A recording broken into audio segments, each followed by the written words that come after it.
What if your hesitation around AI is not a problem, but a reflection of how much you care? Have you noticed how thoughtful, conscientious people imagine the worst case scenario when something new, like AI, arrives? Could it be that some of the fear around AI is less about the tool itself and more about our stories about it? And what if you do not need to love it to change your relationship with AI? Thanks for joining us today at the Healing Medicine Podcast. Who are you listening to? I am Dr. Jessie Mahoney, and my co-host is Dr. Ni-Cheng Liang. We are two board-certified physicians who bring decades of experience to the conversation about wellness. If you crave more ease and aspire to rediscover your love for medicine and life, one mindful step at a time, you are in the right place. We hope you'll love today's episode, and if so, please share it.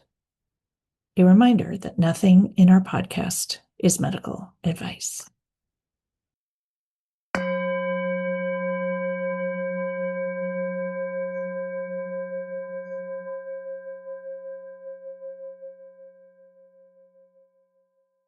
Welcome to today's episode, which is going to be part one of a two-part conversation with my son Slade about AI. Slade has been a guest at least twice before, so welcome back, Slade. Thanks for having me. Today, Slade and I are going to talk about AI for skeptics and catastrophizers and why it brings up so much fear and how can we relate to it a little bit more wisely without losing what's important. And in the second episode, we're going to talk about some of the practical tools. So how can you use AI mindfully in real life, and how might it be more useful than you think? So the why of this podcast series is that I have changed my relationship with AI using Slade's help. And I see so many women like me who are high achieving women in my generation, and maybe they're small business owners, maybe they are physicians in practices, but we tend to be cautious, skeptical, overwhelmed, and maybe even fearful when it comes to AI. We tell a lot of interesting stories. And I had a lot of those stories and concerns too. And yet it's very clear at this point that AI is here to stay, and that I believe we can learn to use it for good and have it be helpful and have it save us a lot of time without taking out the amazing, unique realness of human beings. And so AI brings up a lot of real questions about writing, creativity, originality, and what it is to be a human versus a robot. And they're real concerns, but I also think we need to figure out how we want to relate to it with awareness, discernment, and self-compassion. And so Slade helped me do that. And what was helpful about the work that he helped me with is that he understands something beyond the technology. He was able, at least for me, to be a translator and help me figure out how to make it practical and useful and get an output that was something that I actually wanted, that felt like authentically me, and have it save me some work on routine, mundane tasks that did not need my energy, so I could spend my energy on things I care about more. So I'm hoping that this episode and the next one will help you feel less alone and much the same. So Slade, do you want to introduce yourself and a little bit of your backstory about not just how you came to help me, but your story of your relationship to AI and how you got here? Yeah, definitely. I'm Slade, Jessie's son. I think for me, just my background started after I graduated college. A number of years ago, I worked in a very people-centric field in, grants and grant making. And around that time, I was really influenced by my brother, who was very data-centric and computer-centric, and trying to find a way to like improve my career and path and things of that nature, I kind of dove into the field of data. So I did like a data analytics certification, tried to learn how to code. Was mild, didn't really learn how to code, but really dove into the tools. And my goal in learning these tools was to apply them in ways that weren't being used. So I saw that through the lens of working with nonprofits like I was doing, or international development. So I went back to grad school to kind of take that a step further, and did my master's in public policy. In the second year of my master's is when ChatGPT came out. And it was a major disruptor, definitely in the classroom, because people were, using it to write their essays and things like that. But it also started a lot of conversations around, before it was all hypothetical, like how is AI going to change the world? It's coming. And now that it was actually there, it brought up a lot of really fruitful discussions in class and with professors about how it could be used, whether it was good or bad, and like what were kind of the implications on your real life and in the real world. So that was kind of where my introduction to AI really started. Since then, I've worked as a consultant with a number of, different companies around data and, kind of around AI, like seeing how they're integrating it and how it might be a possibility for them. From everything from like how their supply chain is run to how can we have AI do deep research to figure out like the most efficient way possible, different things like that. But what I really found is, while I dove into data, and in this consulting role, I was doing a lot of heavy data work. What I really enjoyed doing was teaching people how to use the tools that I made and teaching them how to build their own tools in the future. Because at the end of the day, what AI and technology have done for all of us specifically is opened up a door that allows us to really create the things that we can envision for ourselves if we put enough time and dedication and like intention towards it. So I think at the end of the day, like what my real skill is in, and my real gift is in kind of presenting and translating, I would say technology, but also other things too. I think at my heart, I'm a teacher. So yeah, that's what I really like doing. I kind of find myself doing that now and in my work and in a couple of different areas. And that's kind of where I like to be. And that's how you ended up here, because you are a teacher. And as many of our listeners know, I have 3 sons, 2 of whom are actually really true AI experts, and they're building AI and they're writing data and they're writing code and they're involved in startups around it. And yet when I asked for their help, it was not helpful in this realm of how does a real person use real AI, either in their life or even in a small business, because I think it's a translation teaching opportunity. And that, in my mind, is what we've actually really missed out on in this AI rapid growth period, that you can see so many people all over just vomiting out material that comes from ChatGPT, and you can instantly know that that's what it is. And it's, there's certain phrases that are always there. And so then it makes you wonder, well, is this really what they think? It's not, how did they engage with it? And so to me, the really cool thing about it is figuring out how to engage with it. You told me once that what you put in determines what you put out. And so that's where the human piece comes and the human interaction. And I think that learning how to ask the right questions is probably the most important skill that we have as a country world right now. How do we engage with the robot, right? If the robots aren't going away, how do we teach them to understand sort of the human side of it? And that's the part that's been really fun for me. So I'm really grateful for your help, and to be able to have a translator for me at the ready who can help me use it in ways that feel absolutely authentic. And I will say at the outset, I said, I'm not going to use this because, it can't be me and it's going to take away my creativity. And I had a lot of the doomsday thoughts, and I've definitely moved beyond that, understanding that you can use it as a helpful tool to clarify what you're trying to say, or a helpful tool to sort of think about how you want to show up, and understanding also that the world these days is interpreted through these robots. And so not understanding them is really silly, is one thing I've learned in the last few weeks. So let's talk a little bit about why AI feels so charged. And I think for many of us, we don't feel neutral about it. And I know for, your grandparents and my parents, they definitely don't feel neutral about it. They feel like it's going to change the world for bad.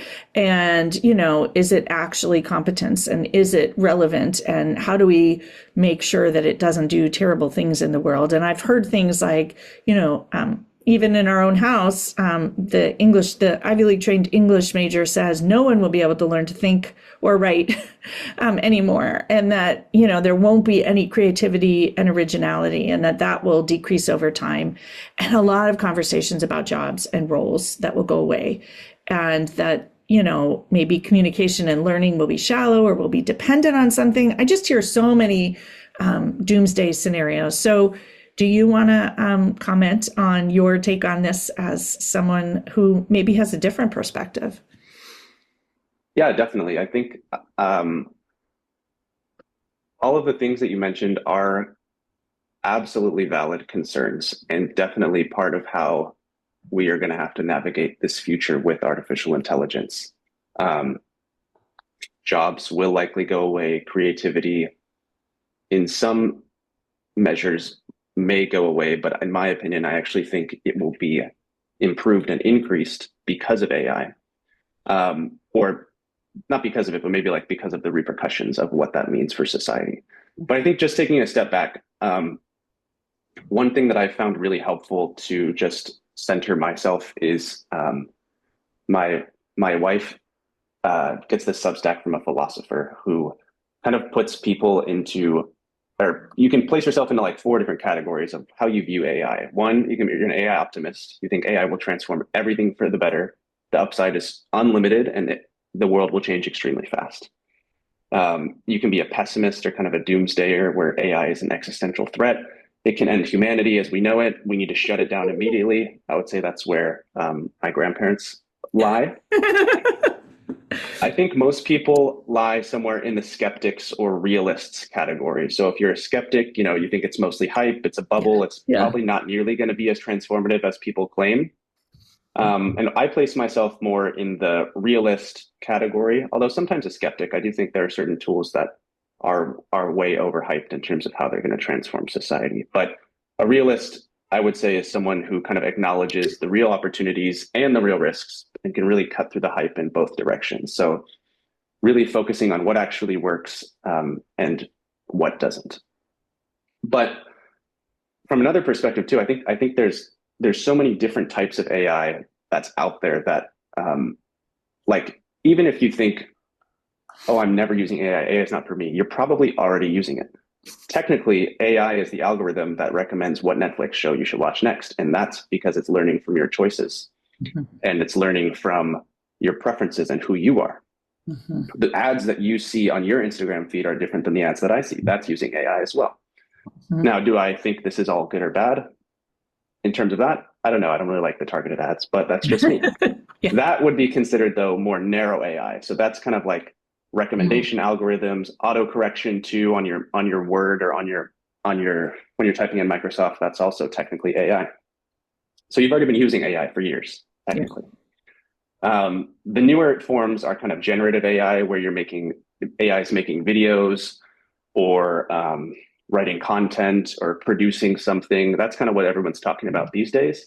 And then I would say the newest age stuff is called agentic AI, which is what my brother was building, which is like AI phone calls, where people can you can kind of interact with AI a bit more to get like administrative tasks done, book appointments, browse the web. That's kind of that's like the frontier right now, and kind of where I spend a lot of time building. But back to kind of what you were saying about like, why is AI so charged, and why is it why is there a lot of doomsday surrounding this? And what I tend to hear is a lot of what you said. Like, I'm worried creativity will go away. I'm worried that, especially from a small business perspective, or even from a personal perspective, like I now look at what job I want to take based on, and what career path I want to take based on whether I think AI will be able to replace it or not. Yeah. Or how it will be able to enhance it. I think though, at the end of the day, there is a ton of AI, what they call AI slop out there, which is what you're saying, like whether it's on LinkedIn or Twitter or whatever platform you're on, where people are just throwing things into AI and just throwing it out there. I think I read some stats somewhere that like a very high percentage, like 70% of all of the stuff that you see on Twitter is not even real people. It's just robots doing this. So I think it takes a very intentional mind and intentional like eye to discern what's real, what isn't. And also it kind of goes back to a lot of the principles that you preach, which is, really focus on what you can control. Really focus on what you want to care about. Like, what is my intention? I think that's a big thing with AI too. What's my intention in using this tool? And what's my intention in creating something, even if you are using AI? But yeah, I don't know. I think just at the end of the day, there is a lot to be concerned with. And I think that makes it even more important to learn how to use the tools, really decide what your intention is with using it. And I think it's totally appropriate to, if you don't want to use it or interact with AI at all, that's totally fine. Yeah. But it is something that's going to be out there. As a parent who has 3 kids, I need to learn how to use AI, and I need to know what it is to make sure my children are safe. And for me, it's important to learn and really kind of like sit with what I think the implications are with how I'm using it, what I'm outsourcing to it, what I'm not. You don't want to outsource the things that make you truly human. And I think at the end of the day, or I hope at the end of the day, what my vision for hopefully how AI can help us and help the world is not so much a doomsday where everything's kind of going to be slop and it will just all be gray. The world's going to be gray and just filled with AI BS. There will be a lot of that, but there's already a lot of that. There's already a ton of that, yeah. But I really think what it can come back to is, if there is so much of this slop out there, what's really going to be valued and what's really going to be rewarded? And those are the people who are creative, who think for themselves, who can produce something that looks so different and so original and so from the soul, right? The one thing AI doesn't have is a soul, and that's the thing that makes us truly human. So the more that you can kind of tap into that and express from that place and teach your children and teach yourself how to bring that out in you, I think that's a huge advantage that you can have to, I don't know if you want to say combat, but I think also even work with AI, right? When you sit down at the computer to build a new app or build something to help your life, a lot of what I help people use AI for is outsourcing a lot of the busy work that they do so you can do the things that make you more human. Do you really want to spend 45 minutes combing through your email to find this one thing? No, you'd rather spend 45 minutes hanging out with your kids. At least that's my perspective. Yeah, so, I see it as an energy conservation tool, so you can save your energy for what matters most. Yeah, it can be for sure when used right. What I heard you say also, and I think this is worth reiterating, is that it's really asking us to be more human and more discerning, and that while we have this incredible tool, if we are not thoughtful and are not intentional, that's where the challenges and the catastrophizing potentially is merited. But that it, in essence, is going to make things that make us more human more important. And I find, the desire for in-person and, small groups and one-on-one coaching, as opposed to a lot of people will go to AI and ask questions and the robot told me, I should do this or that. But the human piece of a lot of that, you cannot replace. And many of our listeners are physicians, right? And I think that a robot, well, it can give you a list of a differential diagnosis. It can't do all the other pieces of it. And so while it might replace, certain interpretations or readings of things, it can't put all the different higher level thinking together. You might tell me differently, but it can't yet, at any rate. I agree. I also think, just for the people who listen to this podcast, we have a very different level of anticipating risk. We're trained to anticipate risk. And so we're trained to forecast danger and live from a place of worrying about worst case scenarios. So we sometimes misapply thoughts about that are helpful in the OR or the emergency room to something like this, and that has a really high cost. And so sometimes we are skeptical or miss out on things that can be really helpful. Or when we're in that fight or flight or freeze state, it's really hard to sort of notice creatively how it can help you, if that makes sense. Yeah.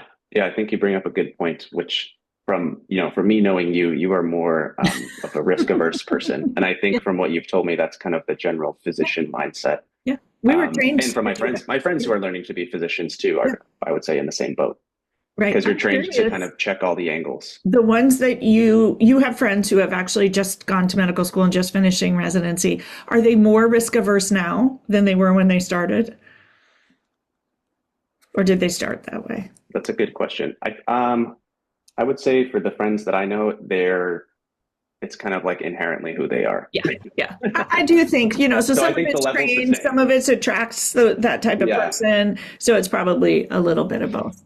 So let's talk a little bit about the learning curve with AI, because I think the thing that was so frustrating for me was I just had no idea how to start. And then it also seems like some people, all of my children, for example, already understand it and already use it. And I think for people who have been initially resistant, which, in medicine, we're often resistant to new things, we feel like we're behind. And so, this idea of being a really smart, capable person and having this almost new language that you're asked to learn all of a sudden, it reminds me a bit of the resistance we had to electronic medical records. And we thought they were going to be evil. And there are things about them that aren't helpful, but there are also things about them that are helpful. And so part of this is recognizing that it's a learning process for all. But can you just talk a little bit about sort of the learning curve for, we'll just say, people like me who are either physicians or small business owners or real people, not the people building these startups, but not your brothers, but real people. Yeah, I would put myself in that category too. Like, especially when you see things on YouTube or on the internet, or your friend even talking about this new tool, I feel like, oh, I'm already behind. It's not usually the case. I think the biggest barrier, I think, is one, you just got to start trying it. And there is initial fears and a lot of skepticism, even for me, right? I think when I first started using AI, in my work and in my daily life, it was maybe when I was in school to get some background research on something, because I first used it as a search engine, and it is really good for that. You can ask it, even when you go on Google right now, you type in a question or whatever, and it'll give you an AI summary. And you kind of read that because it pops up first, even without thinking about it usually. But when I was using it in the small business I was working for, we were really worried about how it was going to portray us and how it was going to, because we mainly used it to kind of search for and then do rough drafts, especially of grant writing, or to get proposals, because that was a really busy, hard thing for us to do. So the first thing we had to do was actually start using it and iterate on it. But for me, what really helped is I had an AI, I call him my AI mentor. His name's Joel. He's actually a trained lawyer who kind of works in the development space around people's trafficking. But he was always very curious about it. And he really sat down, and we would have these one-on-ones about, okay, what does AI know? What does it not know? And how do we get it to do what we're looking for it to do? And also, will it do it perfectly? No, usually it does not do it perfect. We always have to check it, write edits, and make it more closer to what you actually want, especially when it comes to writing. As a first draft. Yeah, it can get you 70 to 80% of the way there, I would say. And it's really helpful for brainstorming. And that was what I was taught how to do, which was, Joel and I would kind of get on the computer and he would show me, okay, this is how we use ChatGPT. This is how we build what's called a GPT assistant, or in Claude, like this is a project.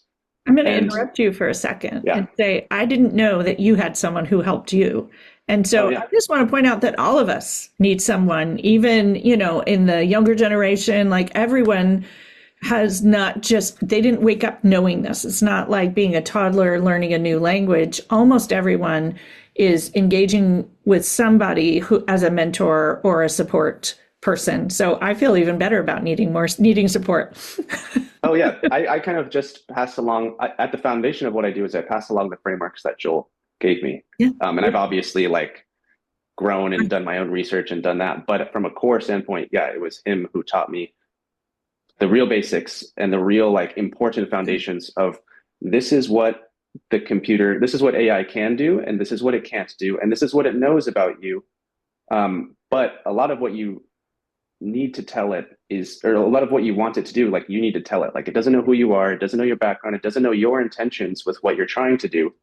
So being as specific as possible is really helpful. But that's kind of like the nuanced stuff. I think at the end of the day, though, videos are really helpful for watching to learn, just kind of what AI is and how it's used. But a lot of these are very dramatized, I think, these days. So what's most helpful, even today, like when like you mentioned, Owen, one of my brothers are very much more tech savvy than I am.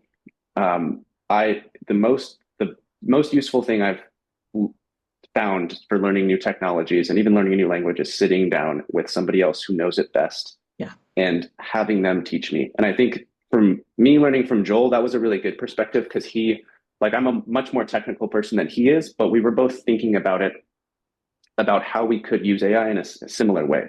We don't think it's going to necessarily transform the world, but we want it to help our daily flows in our business, in our life, and really like try to optimize it to work best for us.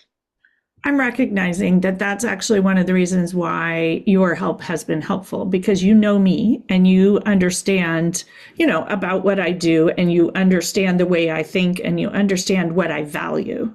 And so now you knew a lot of that. I didn't have to tell you, but I think is very helpful. This Joel, obviously you and he shared similar values, and so learning from someone who has similar values, or who values things, that are aligned in areas that you value, I think is very important. So for me, learning from someone like you who does a lot of public policy work and nonprofit work and, immigration work, like to me, I felt I could trust it. I mean, you're also my son, but I could trust it, and it was a responsible way to interact with it. And I think very often I didn't know where to find that responsible way to interact with it.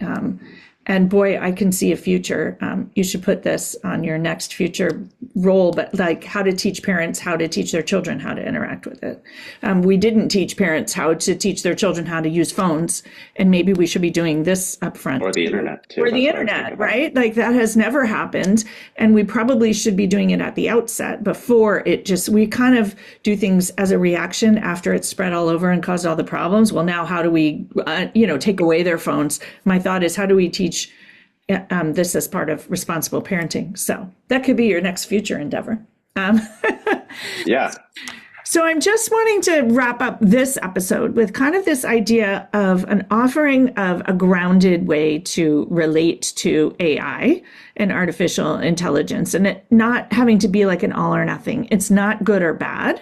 And I talk often in this podcast and in coaching about we're really trained in medicine to see it's good or it's bad or it's right or it's wrong.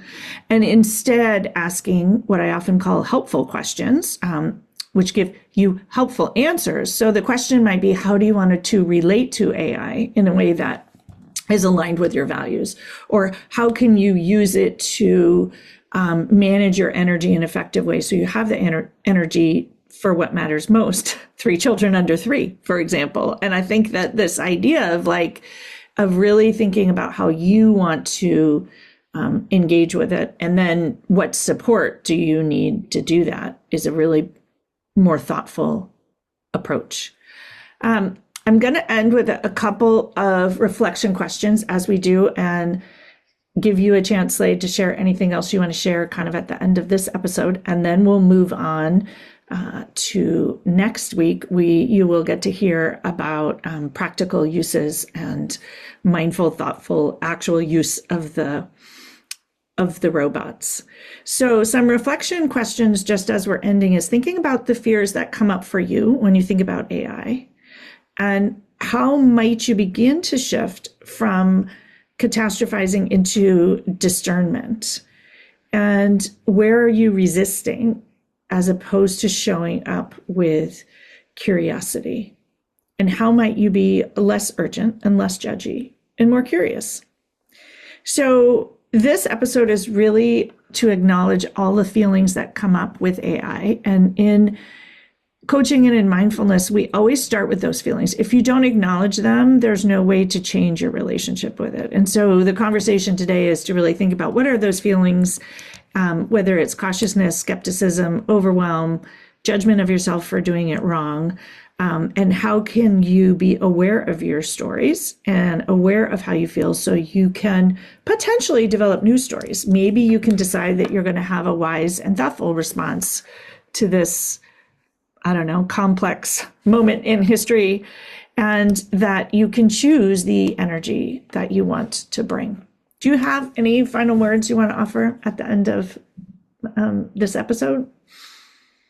Yeah, I think just in line with what you were just reflecting on, at the end of the day, AI is just a tool, like the internet is a tool. Mm-hmm.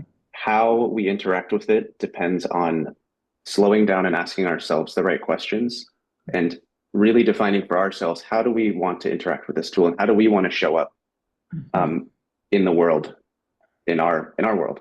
At the end of the day, too, I think, one, I'm a humanist, and I believe that we all have something unique that no computer can replace, nothing can take away. And I think as the world changes, the biggest tool we can learn is to learn how to make that part of ourselves shine better, and how to give ourselves more time to allow us to listen to that. So whether that's sitting down and asking yourself about, how do I feel about AI? How do I want to use it? Do I even want to use it? Those are all very important questions to ask. But the final thing I would say is having a guide in terms of how to use these technologies and these tools really helps, because it's not just like, when I would talk with Joel, it's not just about the questions about how to use it. It's what's your intention, and what's our intention sitting down here using this tool?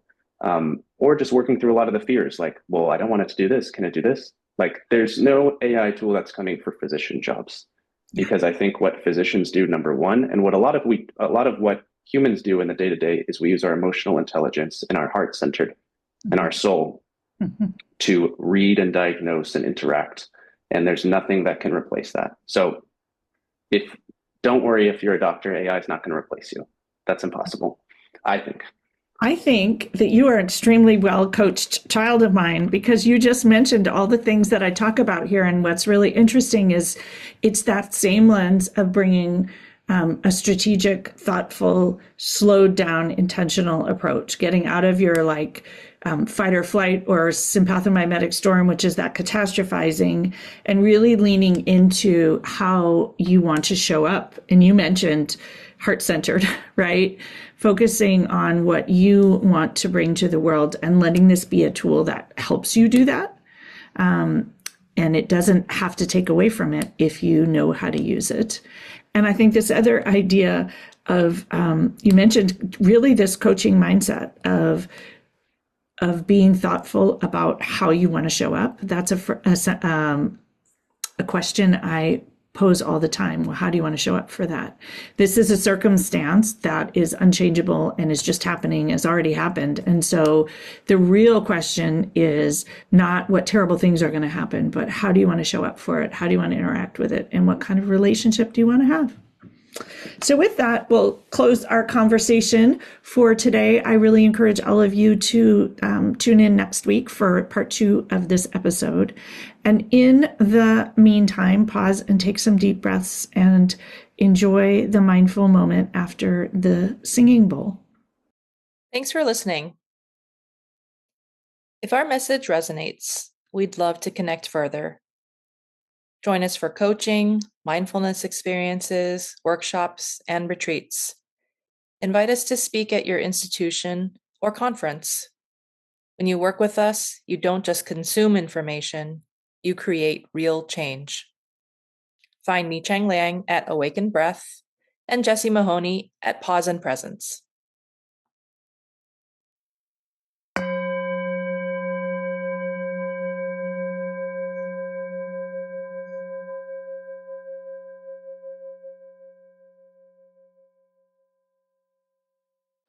Welcome to today's mindful moment.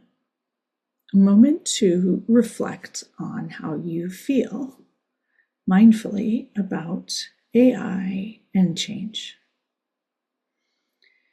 Taking a moment to reconnect with your breath and to simply notice, bring your awareness to your chest and your breathing. If it's safe to do so, close your eyes and notice your feet on the floor.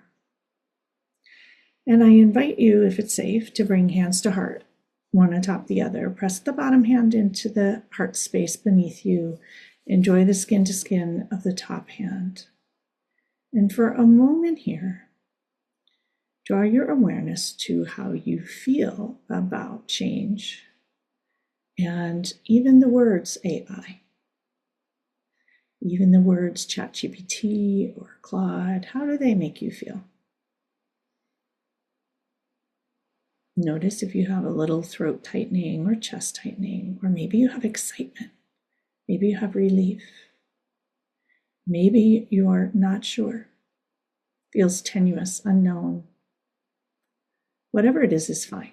Simply allow the awareness. Breathing in deeply in through your nose and out through your mouth. Allowing any feelings that don't feel pleasant to be there. Simply allowing them, noticing what color they are, whether they're big or little, whether they are well circumscribed or amorphous.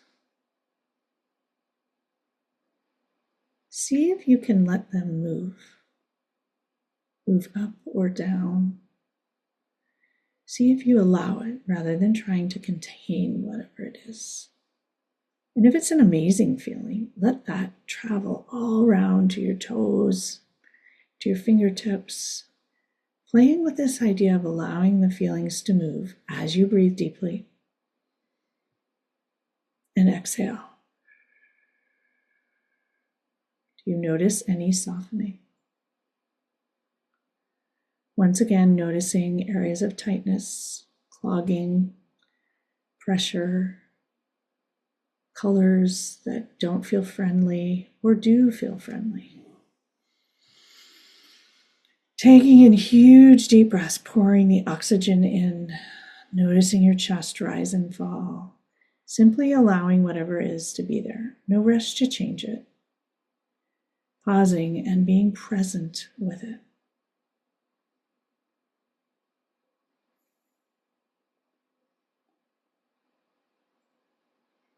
Enjoying a few moments simply of pausing and being present.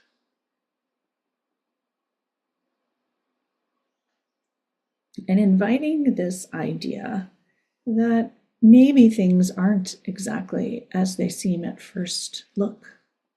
Maybe good things might happen. Maybe things won't be as bad as you expect. Maybe they'll be amazing. What if there's opportunity and change and growth and learning?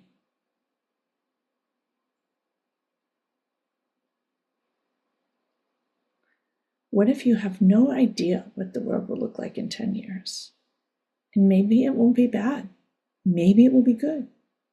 Maybe this moment in time is like the invention of the cell phone, which seemed incredulous. And it hasn't all been good. Maybe they'll be good and not so good. Things that are helpful, things that are not. Can you simply sit with the uncertainty? Choosing perhaps with intention, curiosity, creativity, openness, allowing the feelings as they come up to simply be, and noticing how they may shift when you do that. For today, there's no need to settle anything. It was simply a moment to pause and be present, notice and be aware, and invite a wee bit of curiosity or space for fun. Bringing your attention back to your breath and noticing your hands on your chest and releasing them, lowering them, and opening eyes, letting the light back in, and noticing that in this moment, all is well. Thanks so much for practicing with me today. May you all have a beautiful week. Namaste.